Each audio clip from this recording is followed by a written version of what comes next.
Okay friends, ध्यान दीजिए। देखिए, अब हमारा अगला टॉपिक है resistance of a system of resistors. यानी अगर किसी सर्किट में कई रजिस्टर्स यूज किए गए हों तो उनका जो इक्विवेलेंट यानी टोटल रेजिस्टेंस होगा वो कैसे हम कैलकुलेट करेंगे, कैसे निकालेंगे। तो रेजिस्टेंस को देखिए, ऐड करने का, कनेक्ट करने के तीन तरीके हैं, 3 वेज। कंडक्टर्स और resistors can be connected with one another in 3 ways. 3 तरह से उन्हें कनेक्ट किया जा सकता है। आप अलग अलग सर्किट में इन्हें देखेंगे। जितने हमको रेजिस्टेंस की ज़रूरत होती है उसके अकॉर्डिंग हम इन्हें सीरीज में या पैरेलल या फिर सीरीज पैरेलल कॉम्बिनेशन के रूप में अलग अलग सर्किट में यूज करते हैं। तो आज हम इसी के बारे में समझेंगे कि उसे सीरीज में कनेक्ट करने से क्या फ़ायदा है, उसे पैरेलल में कनेक्ट करने से क्या फ़ायदा है। तो चलिए आगे देखते हैं हमारे टॉपिक को। देखिए, resistors connected in series, 2 or more conductors are said to be connected in series if they are connected one after the other such that the same current flows through each conductor when some potential difference is applied across the combinations। अब देखिए, यहाँ registers की जगह conductors use किया है। तो देखिए, किसी भी सर्किट में जैसे हम बल्ब यूज करते हैं, ठीक है, चाहे एलईडी लाइट यूज करते हैं और भी बहुत से इक्विपमेंट हम अपने घरों में यूज करते हैं। तो ये जो कंडक्टर्स हैं, ये जो इक्विपमेंट्स हैं, ये भी कहीं ना कहीं लोड का काम, रेजिस्टेंस का काम करते हैं।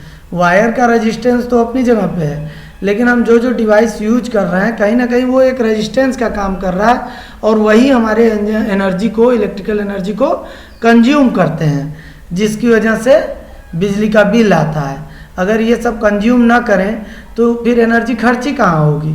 तो ऐसी सारी चीज़ें जो कि हमारी एनर्जी को कंज्यूम कर रही हैं, खर्च करा रही हैं किसी भी रूप में, तो वो सारी की सारी चीज़ों को हम एज ए रजिस्टर मान सकते हैं। ठीक है, वो कंडक्टर्स भी हो सकते हैं और रेजिस्टेंस के रूप में उन्हें रजिस्टर्स भी यूज किया जाता है जगह जगह। तो वही कह रहा है कि 2 या 2 से अधिक कंडक्टर्स को कुछ इस तरह से कनेक्ट कीजिए कि एक के बाद दूसरा कंडक्टर कनेक्ट हो और उनमें से सेम करंट फ्लो हो रही हो, जबकि उनके दोनों एंड्स पर कोई पोटेंशियल डिफरेंस अप्लाई हो। कुछ इस तरह से देखिए, यहाँ पर एक सेल लगा हुआ है और यहाँ पर देखिए ये रेजिस्टेंस कनेक्ट है, R1 resistance, R2 resistance, R3 resistance. तो ये कोई डिवाइस भी हो सकता है जिससे करंट कनेक्टेड है, सर्किट कनेक्टेड है, और ये कोई रेजिस्टेंस भी हो सकता है। तो ये से R1, R2, R3 से हम डिनोट कर रहे हैं। अब देखिए क्या हो रहा है कि इन तीनों रजिस्टर से यही एक करंट I यहाँ से भी पास हो रही है, यहाँ से भी पास हो रही है, यहाँ से भी पास हो रही है। तो हमेशा याद रखिए कि करंट, अगर सेम करंट जो एक ही जगह से वो बट नहीं रही है और वही करंट आगे बढ़ती जा रही है सर्किट में, तो इस तरह से अगर कोई रजिस्टर जुड़े हुए हैं तो वो सीरीज में जुड़े हुए हैं, एक लाइन में। ठीक है, और इनके अलग अलग एंड्स पर देखिए पोटेंशियल डिफरेंस भी अलग अलग होगा। भाई R1 रेजिस्टेंस का कितनी वैल्यू है हमको नहीं पता, तो इसका जो पोटेंशियल डिफरेंस होगा वो अलग होगा, इसका पोटेंशियल डिफरेंस अलग होगा, इसका पोटेंशियल डिफरेंस अलग होगा। ठीक है, देखिए अब इसी को थोड़ा सा एक्सप्लेन कर देते हैं कि इस सर्किट में 3 resistance R1, R2, R3 connected है सीरीज में और एक सेल लगा हुआ है। तो देखिए, let current I be flowing through each resistance and V be the potential difference across the combination of resistance. मान लेते हैं कि capital I current in resistance में से होके जा रही और ओवरऑल टोटल पोटेंशियल डिफरेंस कितना मान लिया गया, कैपिटल V। पूरे सर्किट का पोटेंशियल डिफरेंस कैपिटल V है और अलग अलग रजिस्टर पर पोटेंशियल डिफरेंस कितना है, V1, V2, V3। If V1, V2, V3 be the potential difference across the resistance R1, R2, R3, अलग अलग रेजिस्टेंस पे पोटेंशियल डिफरेंस अलग अलग होगा। ठीक, देन पोटेंशियल डिफरेंस अक्रॉस AD, यहाँ से A से लेकर D तक का total potential difference is equal to a potential difference across R1 plus potential difference across R2 plus potential difference across R3।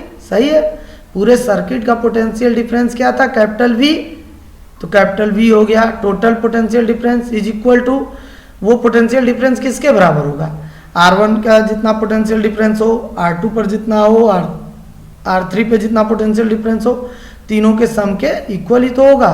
तो इसीलिए देखिए इसने लिख दिया V is equal to V1 plus V2 plus V3। और according to Ohm's law हम जानते हैं V is equal to IR होता है, फार्मूला हम जानते हैं। तो V1 के लिए IR1, करंट तो सेम है तीनों के लिए, देखिए तो IR1 रजिस्टेंस अलग हो गया, V2 के लिए IR2, V3 के लिए IR3। तो इक्वेशन 1 में पुटअप कर दें value, V is equal to IR1 plus IR2 plus IR3 is equal to, तो V is equal to I को कॉमन ले लें, तीनों में है I कॉमन ले लिए, R1 plus R2 plus R3। Okay भाई, अब भाई ये जो रेजिस्टेंस हैं अलग अलग, इनका कंबाइन इफेक्ट भी तो कुछ होगा, कॉम्बिनेशन है ये, तो इसका ओवरऑल कितना इफेक्ट पड़ रहा है उसे मान लेते हैं इक्विवेलेंट रेजिस्टेंस को कैपिटल R। ठीक, तो कैपिटल R जब मान लेंगे इक्विवेलेंट रेजिस्टेंस को, देखिए लिखा है if RS is equal to effective resistance of series combination of R1 R2 R3, तो टोटल अब निकाल लीजिए, V is equal to IRS। भाई अभी अलग अलग हम देख रहे थे, अगर तीनों का मिलाकर कैपिटल RS हो रेजिस्टेंस, तो वैल्यू आ जाएगी V is equal to I into total effect RS। वही चीज यहाँ दिखाया गया है। इक्वेशन 1 में अब कैपिटल V की जगह हम लिख सकते हैं I इंटू RS, और equal to I in bracket R1 plus R2 plus R3 आया ही था। अब I से I क्रॉस हो गया, बचा हमारे पास RS is equal to R1 plus R2 plus R3। यानी कि सीरीज में जितने भी रेजिस्टेंस कनेक्टेड होंगे किसी सर्किट में, उन सारे रेजिस्टेंस का आपस में ऐड हो जाते हैं वो। इसी तरह अगर 3 रेजिस्टेंस की जगह n रेजिस्टेंस होते, कई resistance, if n resistors are connected in series instead of 3 resistance, then the effective resistance और equivalent resistance of the series combination is given by RS is equal to R1 plus R2 plus R3 plus dot dot dot RN।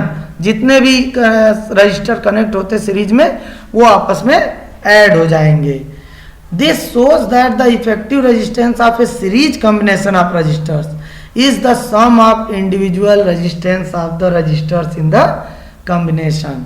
यानी कि अगर हम registers को series में add करेंगे तो वो आपस में, सीरीज में अगर कनेक्ट करेंगे तो वो आपस में ऐड हो जाएंगे। जो इफेक्टिव रजिस्टर होगा पूरा पूरा ओवरऑल रजिस्टर पे, अरे सर्किट पे, वो इनका सम हो जाएगा। When conductors or resistors are connected in series, then the net resistance of the combination is equal to the sum of resistance the individual conductors। भाई अलग अलग जितना रजिस्टर है उसका सम नेट रेजिस्टेंस के बराबर होगा। The current flowing through the conductor is the same. अगर सीरीज में रजिस्टर्स जुड़े हैं तो जो करंट फ्लो हो रही है कंडक्टर्स में से वो सेम होगी, यानी same amount of current flows through each conductor. सभी रजिस्टर्स में से या कंडक्टर्स में से इक्वल अमाउंट करंट का फ्लो होगा। And the voltage applied across the series combination of conductors is equal to the sum of potential difference across the individual conductors. और जो मतलब करंट तो सेम बहेगी, सेम करंट फ्लो होगी सारे register से, लेकिन पोटेंशियल डिफरेंस, जो टोटल पोटेंशियल डिफरेंस होगा सर्किट का, वो अलग अलग सारे सर्किट के पोटेंशियल डिफरेंस के सम के इक्वल होगा। देखिए जब भी हमको किसी सर्किट का रेजिस्टेंस बढ़ाना होता है, इंक्रीज करना पड़ता है टोटल रेजिस्टेंस ज़रूरत के अनुसार, तो हम रजिस्टर्स को सीरीज में कनेक्ट करते हैं। याद रखिए, to increase the total resistance in a circuit resistors are connected in series, क्योंकि वो आपस में ऐड हो जाते हैं। तो जब भी हमको ज़रूरत पड़ती है किसी सर्किट में रजिस्टर्स का रेजिस्टेंस का बढ़ाने का ज़रूरत होता है सर्किट में, तो हम उनको सीरीज में ऐड करते हैं। देखिए अब नुकसान क्या है सीरीज में ऐड करने का, कि मान लीजिए आप कई अप्लायंसेस ऐड किए हैं, इलेक्ट्रिक बल्ब भी है और प्रेस भी है और अदर चीज़ें भी कनेक्टेड है सीरीज में, तो क्या होगा कि अगर कोई एक भी फ्यूज हो गया तो क्या होगा कि सर्किट ब्रेक हो जाएगी, क्योंकि करंट के फ्लो होने के लिए केवल एक ही पाथ था ना, तो जैसे ही आपका एक भी अप्लायंस फ्यूज हुआ, खराब हुआ, तो क्या होगा कि करंट आगे फ्लो ही नहीं करेगी। Hence series arrangements is not used in domestic electric circuits. इसीलिए जब घरों में वायरिंग की जाती है तो अप्लायंसेस को आप सीरीज में नहीं कनेक्ट करते हैं, ठीक है, उसे पैरेलल में कनेक्ट किया जाता है। दूसरी परेशानी क्या होती है कि जितने भी घर में हमारे अप्लायंसेस यूज होते हैं, इलेक्ट्रिकल अप्लायंसेस, चाहे बल्ब हो, इलेक्ट्रिक ट्यूब हो, हीटर हो, टोस्टर हो, ये सब का जो रजिस्टेंस है वो अलग अलग होता है और इनको ऑपरेट करने के लिए अलग अलग अमाउंट इलेक्ट्रिक करंट की ज़रूरत होती है, अलग अलग अमाउंट में। तो क्या होगा, अगर ये सीरीज में कनेक्टेड रहेंगे तो उनको पर्याप्त करंट ही नहीं मिल पाएगी, उनके लिए जितना ज़रूरत है उतनी एनर्जी ही नहीं मिल पाएगी और वो जो है प्रॉपरली ऑपरेट नहीं कर पाएंगे। अब देखिए नेक्स्ट पॉइंट हमारा है equivalent resistance of the parallel combination of series. अब इसमें कैसे कनेक्ट करते हैं, 2 or more resistors are said to be connected in parallel if one end of each resistor is connected at one common point and the other end of each resistor is connected at other common point such that the potential difference across each resistor is equal to the applied potential difference across the combination of the resistor। अब देखिए इसमें क्या अंतर है, उसमें था series में कि करंट सेम होती थी, ठीक है, सारे रजिस्टर्स में से सेम करंट फ्लो होती थी, और यहाँ क्या हो रहा है कि पोटेंशियल डिफरेंस सेम रहेगा। जितने भी रजिस्टर आप कनेक्ट करेंगे उन सब पे पोटेंशियल डिफरेंस सेम रहेगा, करंट का अमाउंट अलग अलग होगा। देखते हैं कैसे कनेक्ट करेंगे इसे। ये देखिए इस तरह से एक सेल है, यहाँ पे पॉइंट ए पॉइंट बी और उनके बीच में देखिए 3 register R1 R2 R3 connected है। करंट I देख रहे हैं यहाँ जाकर 3 पार्ट्स में बट गई, I1 I2 एंड I3। तो current has been divided into 3 parts. It is the sign to recognise the combination of which type. अगर करंट जो है बढ़ जा रही हैं किसी पॉइंट पर जाकर तो इसका मतलब कि वो रजिस्टर्स पैरेलल हैं कनेक्टेड। उस सीरीज में क्या था कि करंट एक ही करंट सब में से पास हो रही थी, एक ही पाथ था करंट को पास होने का। लेकिन पैरेलल कॉम्बिनेशन क्या पहचान है कि ये करंट अलग अलग पार्ट्स में देखिए I1 में I2 में I3 में बढ़ जाती है। इससे हम पहचान सकते हैं कि सर्किट में जो रजिस्टर्स लगे हों उनका कॉम्बिनेशन पैरेलल है कि सीरीज। और यहाँ देखिए पोटेंशियल डिफरेंस ए और बी दोनों के बीच केवल पोटेंशियल डिफरेंस कैपिटल V है, यहाँ V1 V2 V3 नहीं हुआ। तो यानी पैरेलल कॉम्बिनेशन में पोटेंशियल डिफरेंस सेम रहता है और करंट चेंज हो जाती है, I1 I2 I3 में बढ़ जाती है। Let V be the applied potential difference across A and B। अब देखिए A और B पॉइंट, इन्हीं दोनों के बीच में ये तीनों रेजिस्टेंस जुड़े हुए हैं। देखिए ये तीनों registers R1 R2 R3 A और B के बीच में जुड़े हैं। तो इनका पोटेंशियल डिफरेंस कितना है, हमने मान लिया capital V। The current I drawn from the cell divided into 3 parts I1 I2 I3 at point A। देखिए सेल से तो करंट I निकली, लेकिन जब पॉइंट A पर पहुंची ये current, then it has been divided into 3 parts I1 I2 I3। Current I1 flows through R1, I2 flows through R2 and I3 flows through R3। तो भाई ये जो करंट I है ये इन तीनों के सम के इक्वल होगा ना।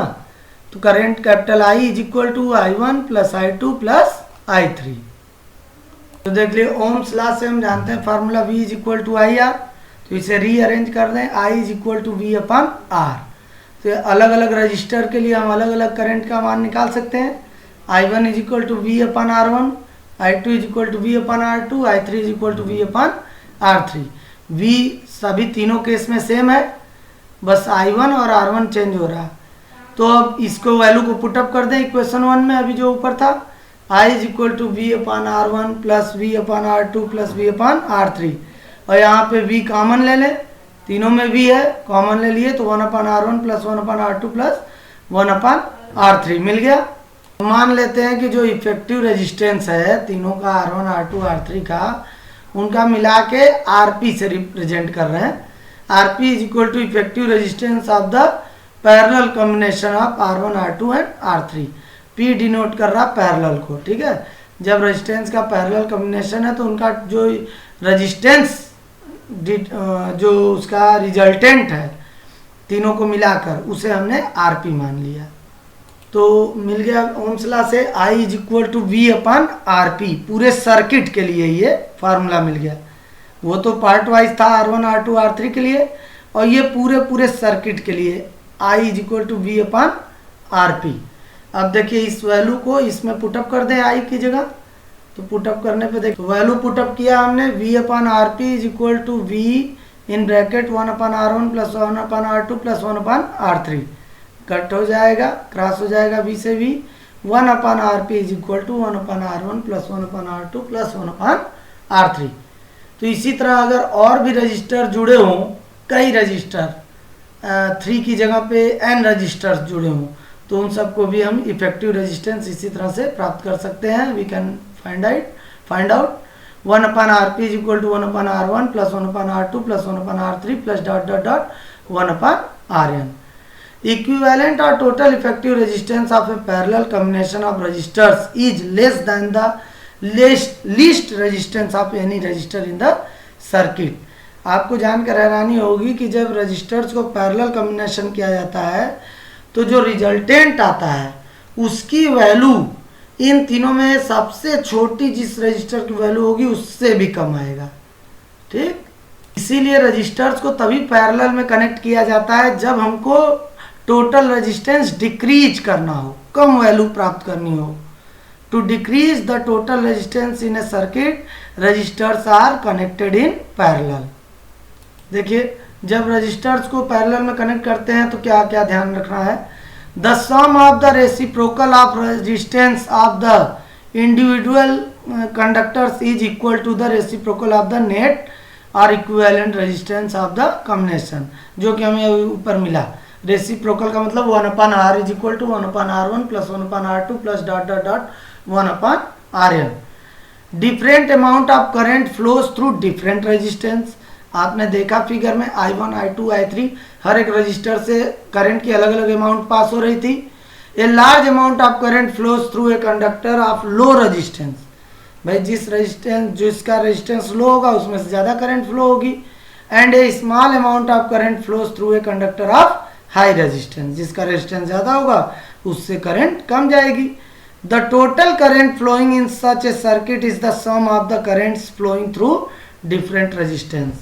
भाई उन अलग अलग रेजिस्टेंस में से बहने वाली करंट्स का जब सम करेंगे तो वो टोटल करंट के बराबर होगा। और तीसरी चीज, the potential difference across each conductor is equal to the voltage applied across the parallel combination of the conductors. यानी कि सारे रेजिस्टर्स पे जो वोल्टेज डिफरेंस है वो इक्वल रहेगा, बराबर अप्लाई होता है। अब देखिए पैरेलल सीरीज में जोड़ने का क्या फ़ायदा होगा कनेक्ट करने का रजिस्टर्स को। जैसे कई अप्लायंस आपके घर में काम कर रहे हैं और वो पैरेलल कॉम्बिनेशन में जुड़े हुए हैं, तो उसका फ़ायदा ये होगा कि अगर बीच में कोई अप्लायंस मान लीजिए किसी वजह से काम करना बंद भी कर देता है तो दूसरे अप्लायंसेस पे इस बात का कोई फ़र्क नहीं पड़ेगा। क्यों? क्योंकि करंट फ्लो होने के लिए अलग अलग पाथ है सब अप्लायंस के लिए, और सीरीज में क्या था कि एक ही पाथ था करंट फ्लो होने के लिए, इसलिए उसमें एक भी अगर डिवाइस खराब होता था तो सारे के सारे डिवाइस बंद पड़ जाते थे। लेकिन पैरेलल कॉम्बिनेशन में सबके लिए अलग अलग पाथ है करंट फ्लो होने के लिए, अगर एक खराब भी हो जाता है तो बाकी सारे डिवाइस काम करते रहेंगे। दूसरा फायदा क्या है कि अगर पैरेलल में सारे अप्लायंसेस जुड़े हुए हैं तो उनके जो पोटेंशियल डिफरेंस होगा अक्रॉस ईच डिवाइस, समझ रहे, हर एक डिवाइस के अक्रॉस जितना पोटेंशियल डिफरेंस होगा वो सब पे इक्वल होगा, अंतर नहीं होगा किसी में। इस वजह से क्या होगा, they draw the current as per their requirement. जितनी ज़रूरत होगी उनको उतना करंट उनको मिलता रहेगा उनके रेजिस्टेंस के according, hence they work properly. इस तरह से वो आसानी से काम करते रहेंगे। इसीलिए जो घरों में वायरिंग कराई जाती है वो पैरेलल कॉम्बिनेशन में कराई जाती है ताकि एक डिवाइस का फ़र्क दूसरे डिवाइस पे प्रभाव न पड़े। एक डिवाइस खराब भी हो जाए तो बाकी डिवाइस उसी तरह काम करते रहें। देखिए तीसरा तरीका है series parallel combination of resistors. हमें जैसी ज़रूरत होती है सर्किट में, जिस तरह से हमको रजिस्टर्स यूज करना होता है, हम उसके अकॉर्डिंग रजिस्टर्स को कनेक्ट करते हैं। In actual electric circuits resistors are not only connected either in series or in parallel. However, the parallel combination of resistors can also be connected in series. Such arrangement of resistors is known as series parallel combination as shown in figure 23. देखिए क्या होता है ना, हमको ज़रूरत के अनुसार registers use करना पड़ता है जिस तरह की रिक्वायरमेंट होती है। तो सर्किट में रजिस्टर पैरेलल में भी और सीरीज में भी दोनों कॉम्बिनेशन में होते हैं। आपको फिगर दिखाता हूँ कुछ इस तरह से। देखिए ये सारे तीनों के तीनों रजिस्टर्स पैरेलल हैं, देख रहे हैं, ये भी पैरेलल है। पैरेलल किस आधार पे कहे, क्योंकि देखिए ये करंट आई जब यहाँ जाएगी तो यहाँ देखिए तीन रास्ते उसके हो गए, कुछ करंट इधर, कुछ इधर और कुछ इधर जाएगी। तो जब भी करंट बट जाती है तो हम समझ जाएंगे कि जो रेजिस्टेंस है वो पैरेलल कॉम्बिनेशन में है। इसी तरह जब करंट यहाँ से तीनों जगह से पहुँचेंगी यहाँ, तो एक फिर आई हो जाएंगी, लेकिन फिर यहाँ दो भागों में बट गई, देख रहा है। तो यहाँ पे फिर ये पैरेलल कॉम्बिनेशन हो गया। लेकिन जब इन पैरेलल कॉम्बिनेशन से हम रिजल्टेंट रेजिस्टेंस निकालेंगे, इफेक्टिव रेजिस्टेंस, तो ये तीनों हटाकर एक रजिस्टर हो जाएगा। फिर इनका भी निकालेंगे पैरेलल वाले मेथड से, तो इनका भी एक रजिस्टर हो जाएगा। तो अब देखिए यहाँ पर इनको हटाकर एक रजिस्टर बचा, इनको हटाकर एक रजिस्टर बचा। तो अब देखिए एक ही लाइन में दोनों रजिस्टर बचेंगे। ये जब हम पैरेलल कॉम्बिनेशन वाले फार्मूले से रिजल्टेंट रेजिस्टेंस निकालेंगे तो इन तीनों को हटाकर एक रजिस्टर कर देंगे इसकी जगह, फिर इन दोनों का कॉम्बिनेशन करके निकालेंगे तो जो इफेक्टिव रेजिस्टेंस आएगा वो यहाँ कनेक्ट कर देंगे। तो अब देखिए ये दोनों रजिस्टर अब सीरीज में हो गए। यहाँ जो करंट जाएगी इसमें से भी होकर जाएगी और इसमें से भी होकर जाएगी। तो इस तरह से जो है सर्किट्स में पैरेलल और सीरीज दोनों कॉम्बिनेशन में रजिस्टर्स अटैच होते हैं, जैसी हमको रिक्वायरमेंट होती है उसके अकॉर्डिंग। इस न्यूमेरिकल को देखिए, इसमें इफेक्टिव रेजिस्टेंस पता करना है, करंट पता करना है और potential difference across 10 ohm resistor भी पता करना है। तो देखिए ये कैसे कनेक्टेड है, आपको देखकर क्या समझ में आ रहा है कि ये सीरीज में होंगे कि पैरेलल होंगे। तो देखिए अगर करंट यहाँ से फ्लो की तो करंट इस रजिस्टर से भी जाएगी और इस रजिस्टर से भी जाएगी। कहीं करंट बटी, दो भागों में नहीं बटी, इसका मतलब ये दोनों रजिस्टर सीरीज में है। तो सीरीज वाला फार्मूला लगा दें, सीरीज में दोनों रजिस्टर ऐड हो जाएंगे। तो ऐड होंगे तो देखिए R is equal to R1 plus R2 यानी 15 ओम। अब ये मतलब इफेक्टिव रजिस्टर आ गया 15 ओम। अब करंट कितनी फ्लो हो रही है देख लेते हैं। तो I is equal to V upon R होता है, वोल्टेज दिया हुआ है 2 वोल्ट और रेजिस्टेंस है 15 ओम, डिवाइड कर दिए 0.133 एम्पियर। ठीक, अब पूछ रहा है कि 10 ओम वाले रजिस्टर में कितनी करंट फ्लो हो रही है, अरे कितना 10 ओम वाले रजिस्टर पे कितना पोटेंशियल डिफरेंस है पूछ रहा है। तो भाई ठीक है, फार्मूला हम जानते हैं V is equal to IR, current हमको पता ही है, रजिस्टर पता ही है 10 ओम, रख देते हैं वैल्यू रखने पे हमें मिला 1.33 वोल्ट। यानी इस रजिस्टर पे पोटेंशियल डिफरेंस कितना होगा 1.33 वोल्ट। आपको याद होगा जब रेजिस्टेंस सीरीज में होते हैं तो पोटेंशियल डिफरेंस अलग अलग होता है हर एक डिवाइस पे। करंट सेम फ्लो होती है लेकिन पोटेंशियल डिफरेंस अलग अलग होता है। तो 10 ओम पे पोटेंशियल डिफरेंस आया 1.33 वोल्ट। इसी तरह इस वाले न्यूमेरिकल में देखिए, एक ये देखिए रजिस्टर है, यहाँ तो करंट वही जा रही है जो यहाँ से चली, लेकिन यहाँ जाकर करंट देखिए बट गई, एक इधर जा रही है एक इधर जा रही है, यानी ये दोनों रजिस्टर पैरेलल है। तो सबसे पहले इन दोनों पैरेलल रजिस्टर्स का इफेक्टिव रेजिस्टेंस निकालते हैं। तो चलिए देखते हैं कैसे कर रहे हैं। पैरेलल का फार्मूला क्या होता है, 1/R is equal to 1/R1 plus 1/R2। तो वैल्यू 1/5 प्लस 1/10 रखे, कैलकुलेट किए 3/10, तो R डैश की वैल्यू आ गई 10/3 ओम। ये इन दोनों को हटाकर अब हम इनकी जगह ये वाला रजिस्टर लगा दें, हटाकर एक सिंगल रजिस्टर बना सकते हैं। मैं एक इमेज बना के दिखा रहा हूँ कि कैसा हो जाएगा सर्किट।